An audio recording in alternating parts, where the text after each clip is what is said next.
German में सिर्फ und और oder ही नहीं होते। कभी आप लोगों ने सुना है nicht nur sondern auch या फिर sowohl als auch।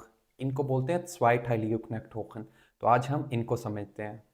zweiteilige Knechthochen का मतलब होता है दो हिस्सों वाले कनेक्टर्स, और ये हमेशा पेयर में ही यूज होते हैं। सेंटेंस का जो फर्स्ट पार्ट है वो फर्स्ट कनेक्टर के साथ, जो सेकंड पार्ट है वो सेकंड कनेक्टर के साथ, और इनको हम अलग अलग नहीं यूज कर सकते और ना ही इनका ऑर्डर चेंज होता है। तो सबसे पहले है हमारे पास nicht nur sondern auch।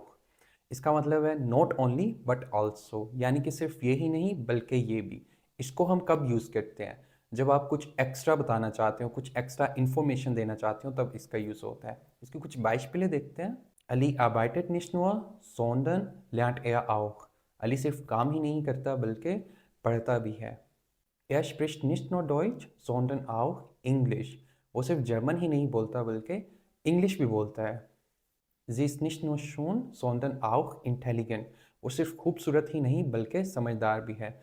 यहाँ पर जो फोकस है आपका वो सेकंड पार्ट पे होता है, जो एक्स्ट्रा इन्फॉर्मेशन है। फिर है हमारे पास sowohl als auch, both dash and dash, यानी कि दोनों, ये भी और ये भी। इसको हम कब यूज़ करते हैं? जब आपने दोनों चीज़ों को इक्वली इंपॉर्टेंस देनी हो, यानी यहाँ पे कुछ एक्स्ट्रा सरप्राइजिंग इन्फॉर्मेशन नहीं है बल्कि दोनों चीज़ें इक्वली इंपॉर्टेंट हैं। तो इसकी कुछ एग्जांपल्स देखते हैं। Ich lerne sowohl Deutsch als auch Spanisch। मैं जर्मन भी और स्पेनिश भी सीख रहा हूँ। इसी तरह Er trinkt Kaffee als auch Tee। वो कॉफ़ी भी और चाय भी पीता है।